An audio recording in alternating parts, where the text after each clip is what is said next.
Welcome everybody. My name is Fred Manicella. I work at SFLC just like you guys do. I'm going to do a brief, hopefully persuasive presentation on teleworking at the Coast Guard.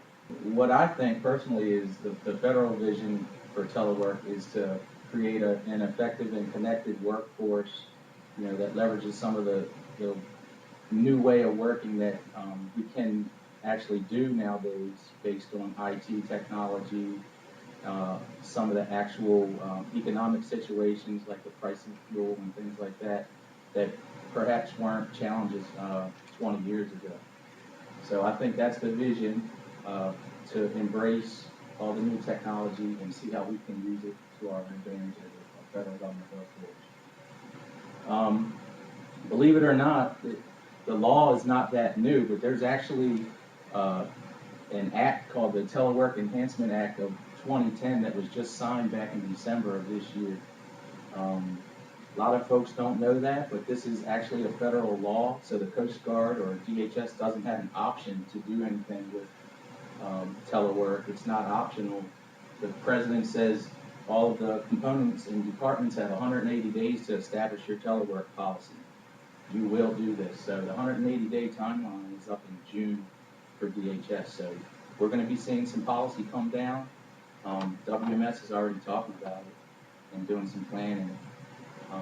And just look forward to that coming. And the bill and the act itself was sponsored by John Sarbanes-Wolf from Virginia and Connolly from Virginia. So the first thing a lot of people think of with telework is all the negative and the downside of doing it. We'll call them cons. One popular con is that it brings a lot of bureaucracy into the agency.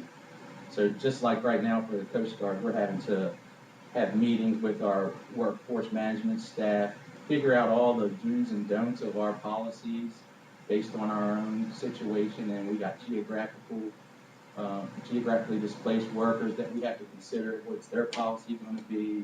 What is our mission right now? How's it going to impact that? It brings all that onto you. It's not something easy to do. It's new. Obviously, everyone, the naysayers and skeptics say the employees are going to take complete advantage of this new teleworking arrangement. We'll talk about that a little bit. There's managers that feel that there's a direct lack of oversight that they're going to be able to perform. So managers are a little apprehensive because they think I have to be able to put eyes on my people to manage well. And that's a myth that's, for the most part, not really supported within factual data. Here's one of the myths that's not supported. The biggest skeptics being managers, face-to-face managing hasn't, GSA and different federal agencies have done a lot of studies on the credibility of these skeptics. And there's really no data to back it up. People have been teleworking for a while now in the government. So when they do studies, all of the things that the managers are a little skeptical about, are unfounded.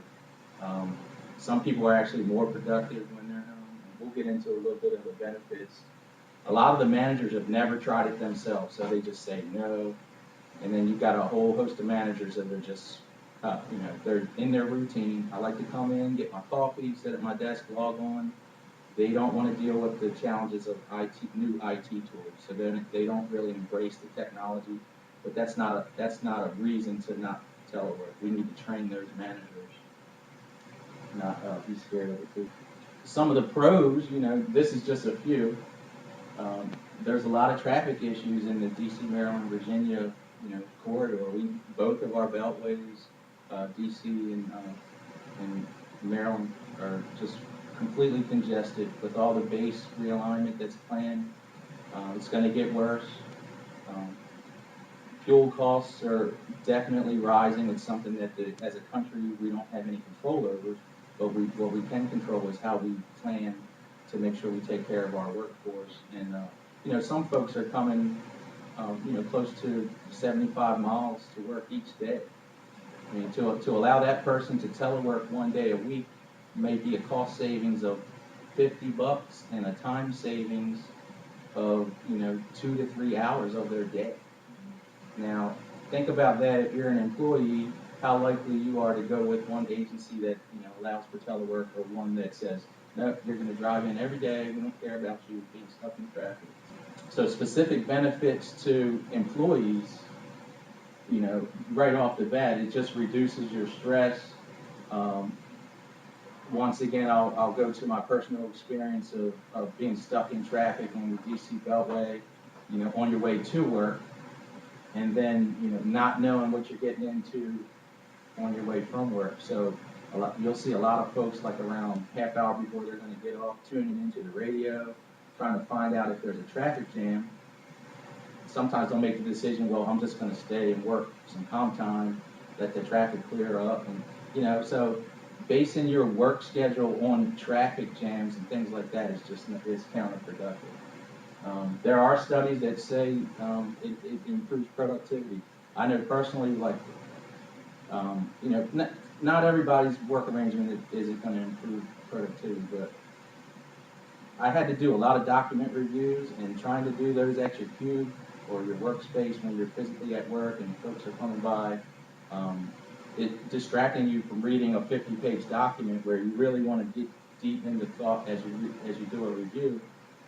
You're less productive. It may take you 2 days to do a document review where you were teleworking and sitting in your quiet workspace. You could knock it out in maybe 3 or 4 hours. The Coast Guard itself is going to get some benefit of this, and I think they're on board with this. I know that the Commandant is going to back it. He works directly for the President, and that administration is pushing telework hard, obviously, because President Obama signed it in December into law. It's going to allow us to recruit and retain our workforce. I mean, the private sector is doing telework quite extensively. A lot of times they don't care where you work from, as long as you get that deliverable done. Reduce absenteeism. A lot of people that otherwise would take leave may just say, hey boss, I'm going to telework today, my ankle's a little bit sore, but I can get this paper done. I'd rather not take leave. I'd like to work, but driving all the way in is going to aggravate it. So it's definitely going to reduce sick leave and absenteeism, and it's going to save you some leave, which is a good thing. We pay a lot of money for Ordnance Road in 707 and 705.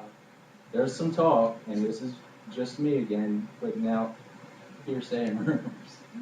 There's some talk that getting rid of these buildings and consolidating the workforce to just the yard campus, the cost savings of that would justify going to telework, in some cases 2 times a week for people.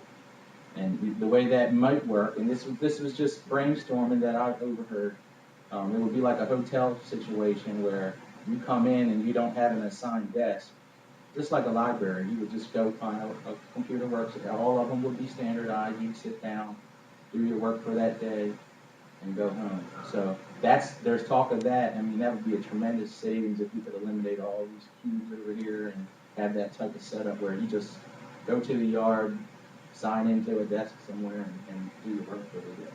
I think that could work. There's probably some issues. All the parking expenses. It's going to allow us to access employees that otherwise wouldn't be able to work in this area. Like I said, some people that may live in Pennsylvania or even further away may actually be attracted to a Coast Guard job once they find out they can telework a day or 2 a week, and it may be doable for them to drive in a couple of days and telework a couple of days. If we didn't have that policy, they may not even apply. And so to sum it all up, I think a lot of the fears, especially on the manager side, are not really supported with any facts. I think we should do more training with those managers and trust the workforce to do the right thing. And for the most part, you can manage a workforce that are teleworkers, and it has been proven in industry and other areas of the government.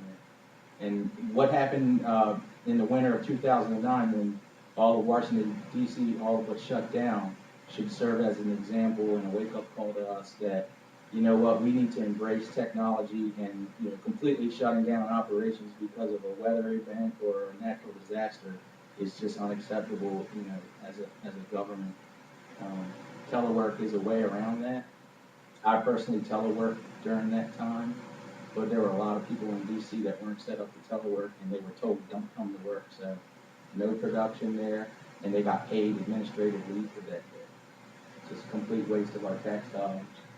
And, we should do this before the next disaster.